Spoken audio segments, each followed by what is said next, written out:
Assalamu алейкум, Хотмандуу күнүңүздөр менен урматтуу Тез кабар каналынын көрүүчүлөрү, жалпы мекендештер. Биз бүгүн Бишкек шаарындагы Арчебешик конушуна келдик. Ушул жерден сатыла турган дагы бир укмуштуудай сонун үй бар экен. Дареги мындай. Арчебешик конушундагы сиздер магистрал Шералиев көчөсүнөн өйдөгө тарапка, тоо тарапка Шералиев менен чыгып келсеңиздер 500-600 метрден кийин дал мына ушул Бердибаев көчөсүнүн кесилишинен сол тарапка бурулуп киресиздер. Оң тараптагы тетик экинчи үй Бердибаев көчөсү 72/А деген үй экен. Дал мына ушул үй сатууга коюлуп атат. Мынакей урматтуу туугандар, биз сатыла турган үйдүн астында турабыз. Азыркы көрсөткөн Шералиев көчөсүнөн киргениңиздерде экинчи эле катардагы үй болуп калат. Бердибаев көчөсү 72/А деген даректеги дал мына ушул үй сатылат. Бул болсо Арчебешик конушунун өтө жакшы жеринен, мектеп садикке жакын, транспортко жакын, коммуникациясы өзүңүздөр жакшы билесиздер. Арчебешикте газ, суу, свет, канализациясы баары уланган. Эси менен чогуу, буюрса мен кызыктуу суроолорду же болбосо сиздерге керектүү суроолорду эсинен сурап берүүгө аракет кылам. Сиздер экранга назар буруп көрүп турсаңыздар, буюрса толук маалыматтарды беребиз. Саламатсызбы эжеке, кандайсыз? Саламатсызбы? Иштериңиз жакшыбы? Жакшы, рахмат. Бул үйдү сатууга коюп турсуздар, э? Ооба. Бул мектеп, садиктер жакын деп айттыңыз. Мектеп канча метр болуп калат? Мектеп бизден бир көчө алыры жакта 69-чу мектеп бар. Кыргыз мектеп. Анан 72-чи мектеп бар. Анан китайский мектеп бар. Частная школа. Анан садиктер, частный садиктер бар бул жерде. Деги балдардын окуусу боюнча эч кандай проблема жок. Жакынкы мектептер көп. Жок. Анан бул жерден эме маршруткалар жүрөт. 152 маршрутка кетет, 148, анан 107-чи маршрутка кетет. 107-чи маршрут. Көчөгө жакын 2 кадам аттаса уже жетет Шералиевага. Ушул жерден токтойт маршрутка. Асфальттар басылып, тротуарлар төшөлүп, уже көчөңүздөр бүт асфальт болуп калыптыр, э? Жакшы. Бул үйдүн участогу канча сотка чыгат? Участок 4,5 сотик. Үйдүн өзү 187 квадрат метр. 187 метр квадрат. Көчө тарабы мына столбадан нар жагырактан башталат экен, э? Ушул пескоблок. Бул тарабы мына гараж бүткөнгө чейинки жер экен. Үйдү өзүңүздөр көрүп турасыздар. Негизи ойлойм, ар бир эле үйү жок, же болбосо үй алам деп жүргөн мекендештердин кыялы мына ушундай үй болсо керек. Негизи үйдү аябай сонун проектте салынган экен. Сиздер эгер шашылып аткан болсоңуздар, биз үйдүн ичине киргенче бир сыйрам силерге көрсөтүп чыгалы. Эжеке, бул кайсы жылы салынган үй? 2018-жылы бүткөн үй. 2018-жылы бүткөн үй. Үйдүн сыртында көрүп турасыздар, домофон, сырткы камералар, могу үйдүн астындагы дагы өзүңүздөр мындай арчаларды дагы байкап турасыздар. Негизи аябай коргону дагы, үй дагы мындай өзү үчүн салынганы көрүнүп, билинип турат. Канча жылдан бери жашайсыздар ошондо? 5 жыл болуп калдыбы? Биз 2019-жылдан бери жашайбыз. 4 жыл болуп калыптыр демек, э? Мынакей, коргонго киргениңиздерде оң тарапта электро авто дарбаза деп койсок болот. Бул жерде 2 унаага, мына ушул бир унааны көрүп турасыздар, 2 унаага бул жерде парковкага орун бар экен. Төрүндө көрүп турасыздар очок. Аны биз үйдү көрсөтүп чыккандан кийин көрсөтөбүз. Үйдүн алдындагы мына ландшафт дизайндерди, брусчаткаларды өзүңүздөр жакшы көрүп билип турасыздар. Автополив бар. Ар бир газондун астында автополивдер бар. Сиз келбесеңиз дагы, жумушта болсоңуз дагы өзү сугарып тура берет, э? 2 мал, 3 мал сугарып турат. Мына, ар бир кожойке ойлойм, арманы эңсеген ушундай болсо керек, мынакей. Көрүп турасыздар, үйдүн босогосун көрүп төрүнөт дегендей, бүт жерлер мынандай бош калган эмес. Көчөт эгиле турган жерлерге бүт көчөттөр отургузулуп, монтип гүлдөрдү дагы сыртка күн нуруну жеш үчүн монтип сыртка чыгарып коюптур. 187 метр квадрат дедиңиз, э? Үйгө канча жерден кирет? Үйгө бир жерден кирет, анан подвал бар. Подвал бар. Подвал канча метр квадрат чыгат? Подвал 18-20 квадрат метр чыгат. 18-20 квадрат. Мына туугандар, көрүп турасыздарбы? Эменин фундаменттин бийиктиги деле 1 метрден ашыгыраак көрүнүп турат, мына брусчаткадан бери. Үстү болсо травертин болуп тура. Үй өзү эмнеден салынган? Кирпичтен салынган, 1,5. 1,5 кирпич, э?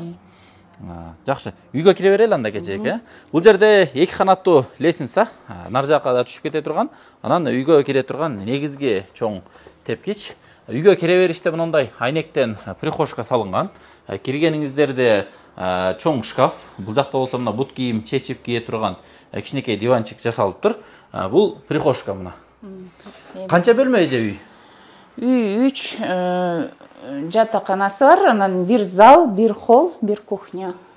Мунаны көрүп турасыздарбы туугандар? Сиздер телефондон билбейм сиздерге кандай көрүнүп атат, бирок могул жерде бир жаш балдардан бир 5-5тен кылсаң футбол ойной турган лепо эле окшойт. Аябай кенен. 45. Холду караңыздар. Аябай кенен. Коноктор эгерде той топур кылсаңыздар, мына жерде мындай баякындай кенен эл бата тургандай. Төрүнү көрдүңүздөрбү? Аябай кенен. Дизайндарды байкасаңыздар, бүт натяжной потолок, бүт дизайн менен жакшы жасалыптыр. Демек, жалпы 5 бөлмө дедиңиз, Ооба. Жалпы 5 бөлмө. Ремонтторуну жакын арада жасадыңызбы же ошол башында салынганда ремонтпу? Башында салынгандагы ремонт. Жаш бала жокпу деймсиз да, үйдө бүт таптаза го. Мына, астылары болсо бүт ламинат болуптур. Обойлор дагы. Обойлор эми кандай жабыштыргансыздар эже? Эмне обойлор? Обойлор бүт итальянский обойлорду жармаштырганбыз. Анан өзүбүз тандаганбыз. Ошол качествосы аябай сонун бул обойлордун. Ошон үчүн эчтемке болбоду го дейм. Балдарым бар, 3 балам бар. Моющий. Моющий. Жууп тазалап турасыз. Ооба. Бул жакта киргениңиздерде мына бүт көрүп турат экенсиздер. Жалпы 1, 2, 3, 4, 5, 6, 7, 8 камера бар экен, Үйдүн ичинде да мына холду дагы көрсө боло турган камера дагы бар экен. Биринчи эшиктен баштай берели.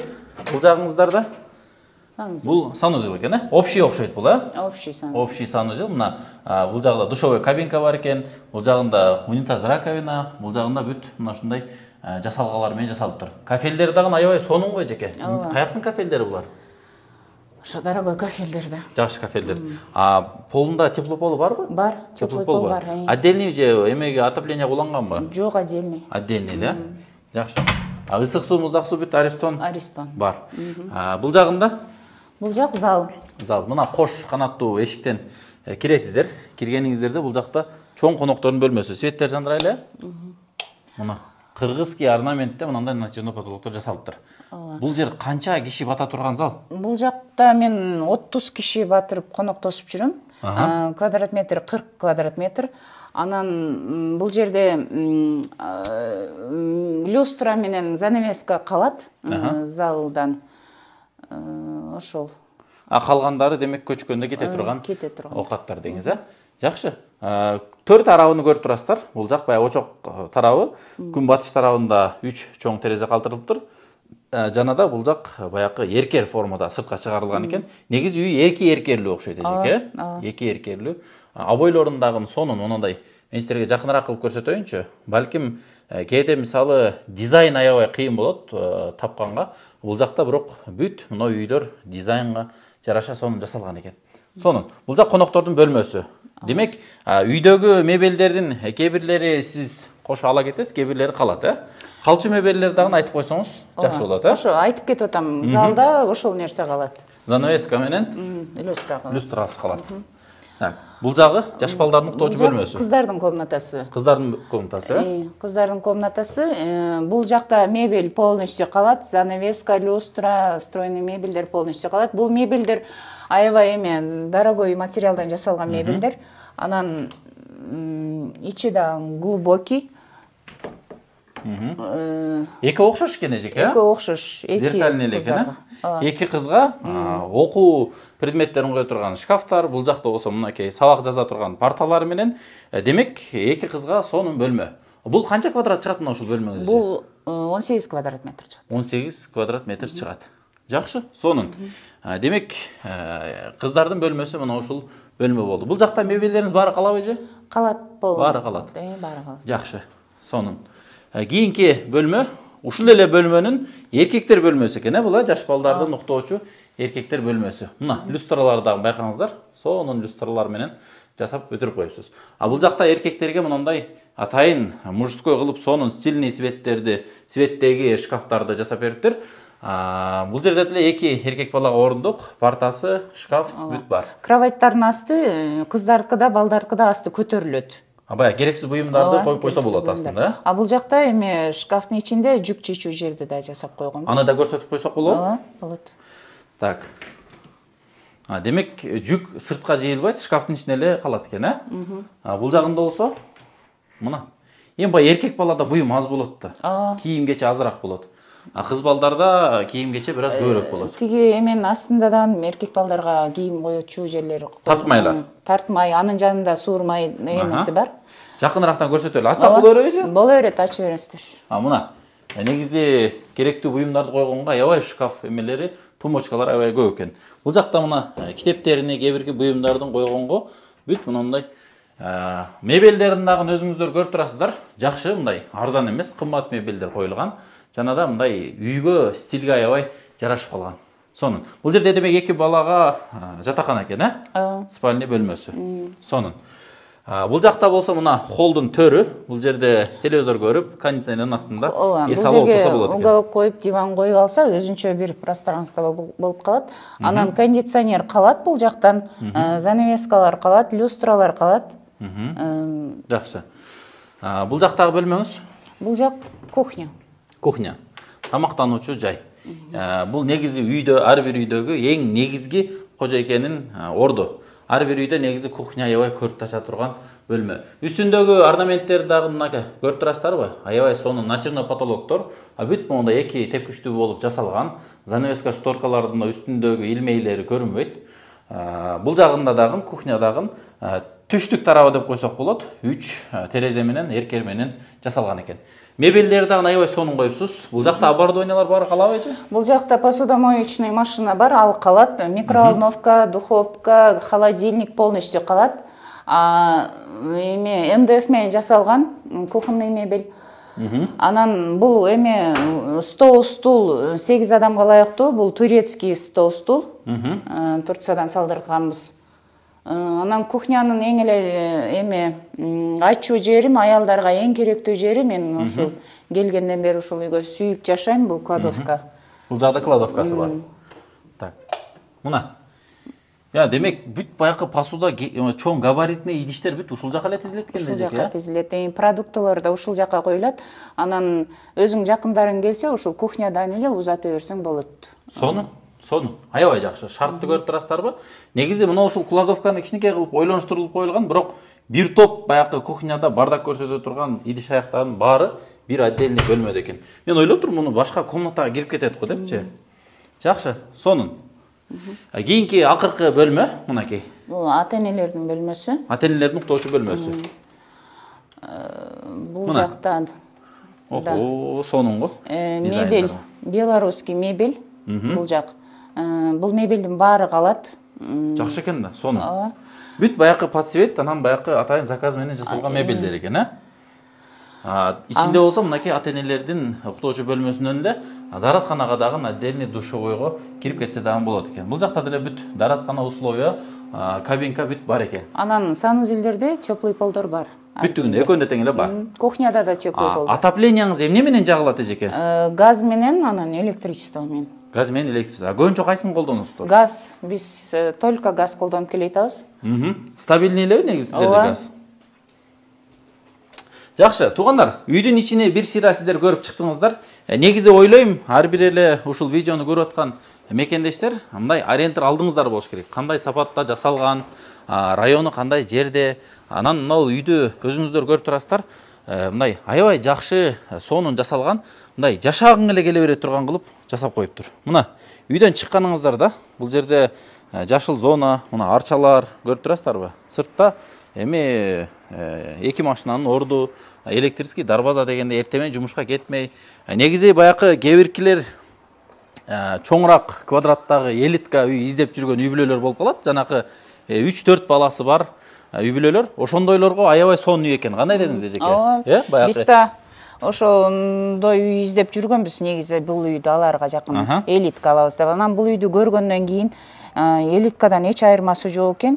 Андан көрө үйгө эшикти жапсаң уже элитный үйдөй эле болуп калат. Анан сыртка машинаң жаныңда болот. Кой пышырам десең, конок келгенде өзүң пышырасың. Өзүң очогуң деңиз, Очогуң бар. Анан бул жер очок эме жыгач менен дагы күйөт. Анан газды да алып келип койгонбуз, чтоб удобно болуш үчүн.